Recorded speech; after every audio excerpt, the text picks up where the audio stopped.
I almost forgot what I was supposed to say, but I remembered it.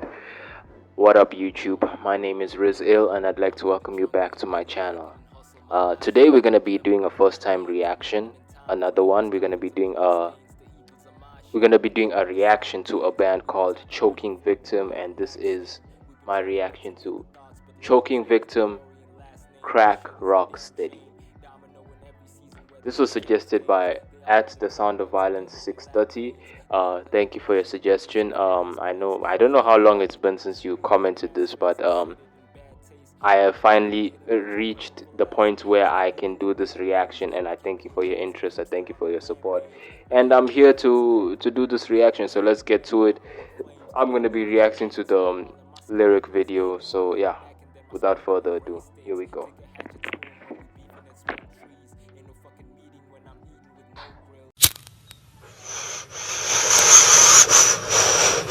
Yo, pass that shit.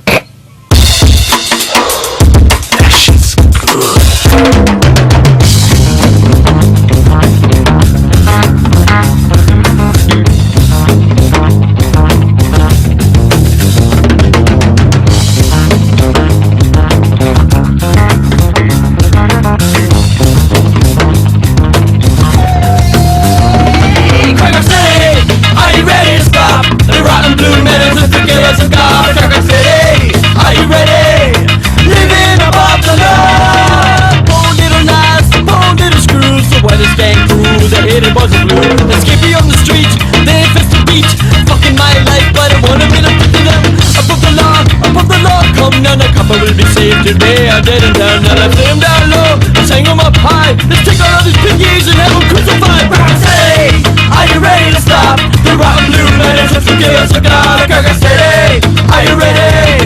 Living above the law. Hardcore, raggedy boy, in the streets of New York, we work a motherfucking law. It don't matter the color of your skin, as long as you know scandalous commit no sin to me or my tribe. We're not white. I'm the smell like I know, open up your fucking eyes. Step back and keep your attitude in check. He's a Cracker City, more respect. Cracker City, are you ready to stop the rotten blue men and just give us a cloud? Cracker City, are you ready? Living above the law. Don't you know that Satan is the man? So listen very close, cause we got a little plan. We're gonna have to execute some rich and poor people. Gonna burn down all the churches and top all the steeples. See a frown, turn that cross upside down. Grab a baseball bat and let's go to fucking town. Let's kill the bodies, I've been saying let them all, but when I go to the door, don't forget the choice is yours. Cracker City, are you ready to stop the rotten blue men and just get us a cop? Cracker City, are you ready? Living above the law. Riot sound, police come around with the bass and drum. We lock them down, drop them up with the riffs and in the stew. We been drinking pot liquor made of poison blue. Some of them living way up in the high-rise castle. To be kissing with the pocket and lick their ass. So with the beat we boom down the big brand door. Here we go, Rock City.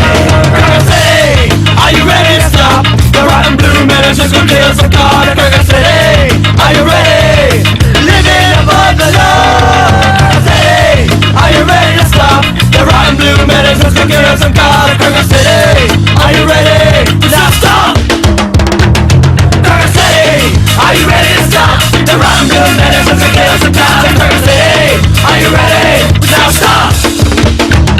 Cracker City, are you ready to stop the rotten blue men and just go kill some god? Cracker City, are you ready? Now stop! Stop! 1, 2, 3, Cracker City!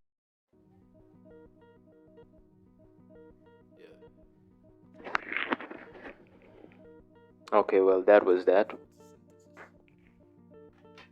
Um, a number of things I'm about to do in this commentary. Which one should I focus on first? Let me focus on the sound first, and then I'm gonna get to my breakdown.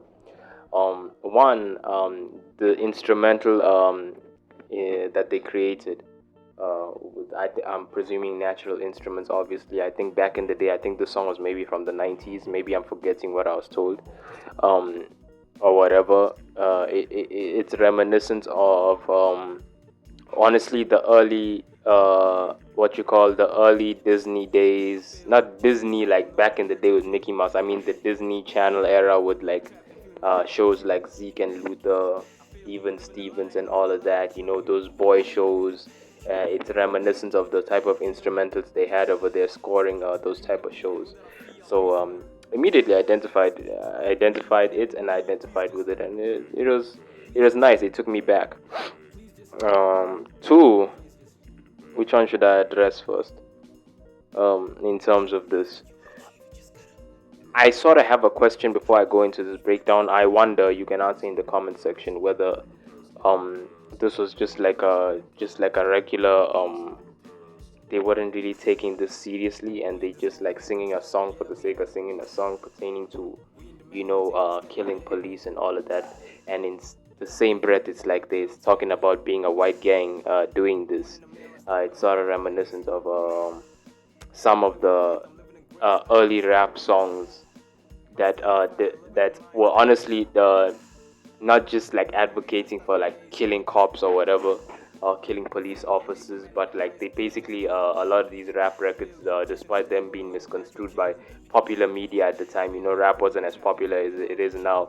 They were basically telling a story of like their struggles with dealing with the police coming from the hood, because not everyone in the hood and the ghettos and all of that was a criminal, and they were suffering from their environment and suffering from the different tragedies that happen in their environment, and some of the bad interactions and bad experiences they had with police officers didn't make it that easy for African Americans. So, like, when you hear those songs and you really pay attention to the lyrics, I get that. Um, I'm not saying there weren't songs where they were they were like glamorizing um, the arts or the business of selling crack, selling drugs, selling heroin, selling cocaine, whatever.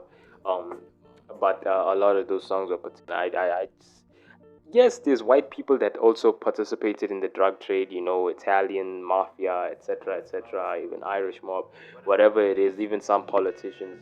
Um, yes, but I don't think it was white people like this.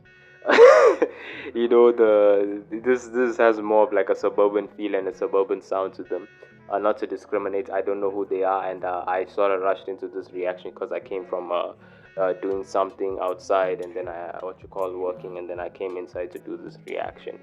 So I basically jumped without researching them properly. I'm sorry, but no, they don't seem like the type of people who you'd expect to be advocate. Yeah, they can smoke crack. Yeah, there are white people that smoke crack and smoke meth and all of that. But to be the type of people to advocate for like it gets so bad you wanna kill cops, it's like I get the African Americans.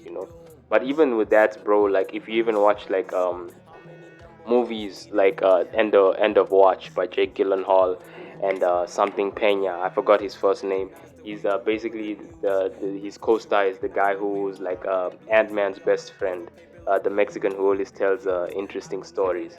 Yeah, that's a really great movie to see the perspective of what police officers go through. It's a really great movie to watch that, and movies like the 7-5 American Gangster. Actually, 7-5 is a documentary about the experiences of police officers. I think in I don't know whether it was the 70s or the 80s or the 90s in New York. Back when New York was really like it wasn't New York now. Now New York is this like the most expensive city in the world, the most glamorous city in the world. It's so like advanced and so like New York, the Big Apple. But back then it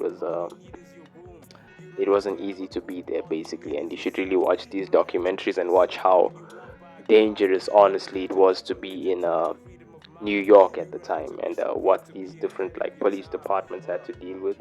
And honestly, when you watch them, you sort of look at the perspective of why cops sometimes, police officers sometimes either fall to corruption and turn bad because they're in such a hellish environment, or like they just lose like feeling for anything rational in terms of what we're talking about. Because honestly, we're civilians. Like I don't think people who make this type of music, because this is so blatantly selling and like advocating for killing police officers. And I'm not trying to be a conservative or whatever to you or whatever. Like from my perspective as like an African, right? My perspective as an African is honestly in Africa, in terms of the stable countries, not the countries that are going through civil wars and different disputes. In terms of a country like mine, Kenya, and even to an extent South Africa, where I grew up, we don't really have these problems with police officers that Americans have with police officers, to the point where we have to advocate for killing them, defunding them, or whatever. It's like we don't have these like innate like hateful problems with police officers. Like even here in Kenya, yeah, the Kenyan police are corrupt. Let's just get that out the way. It's not like a big secret. It's not like I'm revealing something and now I must be targeted. No, Kenyan police, everyone knows they're corrupt. Like you go over there and apply for something in the police station, and then there'll be corrupt police officers while they're helping you apply. They'll like be advertising that they can, like, if you pay here and there, they can get your process like sped up and all of that. They literally advertise that they corrupt freely. So it's not no secret, but it's not no we don't have this active like tension and war and like dispute with police officers that Americans do. So I'm already saying that's my perspective. Maybe I don't have that innate hate for police officers that some Americans do because of their negative experiences. But from what I know from police officers, of like in terms of the people I knew growing up, etc., like the things I've seen, the things that I've watched, they really have stressful lives, honestly. Because if you take the perspective of like me as a person, like in terms of me, my perspective is I don't like dealing with a lot of like stressful and agitating and violent people, because yes, it was cool back in the day when I didn't have strength, and people used to maybe pick on me or whatever, or take advantage of me. But it's another thing when you have strength and now you have to constantly dominate and deal with people, and maybe to a certain extent get aggressive and get violent with people. If you're not like a bully or an evil person or whatever, or a violent person, really, like you like peace more, it gets tiring and it weighs on the soul. Sometimes I just like, as soon as I have one of those days, especially being in business, selling to people, having to deal with different people's attitudes, I come home and I don't want to talk to anyone. I just want to sit and watch anime. Anime is like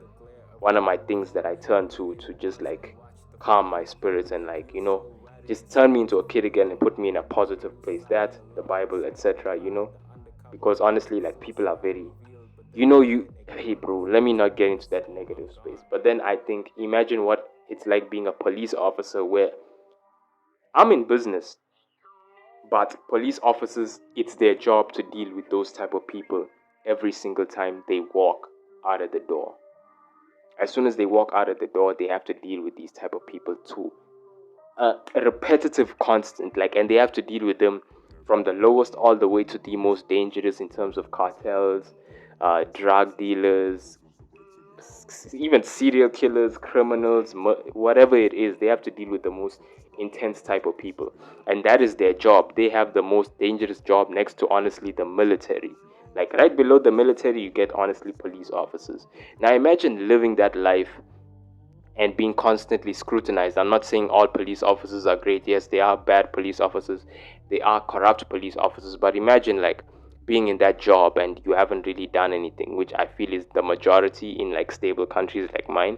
But then you get scrutinized like this, to this extent. Because I'm sure like America isn't like like just full of just like bad police officers that just kill people and are racist and just like brutalize people. I'm sure most of police officers in America are like genuinely people who are serving and doing their job. Otherwise you'd get like constant like reports of like police just going crazy in America, like just how we see like in like war-torn countries and like countries run by cartels and shit, where you see like the different corrupt things police do. But like we don't get that in stable countries. So if the police officers are like genuinely okay in general, and like you don't have that much of a war with them, and their lives and their jobs are that hard to the extent where it affects their home life, just like the military, and it affects like their personal lives. A lot of them get like it affects them badly, and on top of that their lives are always at risk. Who the fuck are you to write a song like this and play with their lives? You understand what I'm saying? I'm not coming here to attack any, like, you can explain your point of view, but like me, I'm like, if I know that much information in my brain, in terms of just like a shred of the information I know, honestly speaking, I don't feel songs like this. I feel songs that talk about their different experiences with corrupt police officers and stuff, like, rap, like how I explained. Like they explain the different things that have happened, type of things that like that are reminiscent of the Rodney King situations and stuff like that. Yeah, those ones are relevant, especially like they like it also mirrors like stuff like, again, the 7-5 documentary, that documents these corrupt police officers, these intensely, they are literally criminals wearing police officer uniform, criminals within the police department. Songs about those type of people, yeah. Songs about advocating just killing cops in general. That's been me. Like, comment, subscribe, hit the post notifications, and thank you for joining me today. You guys take care. Sound of Violence, thank you.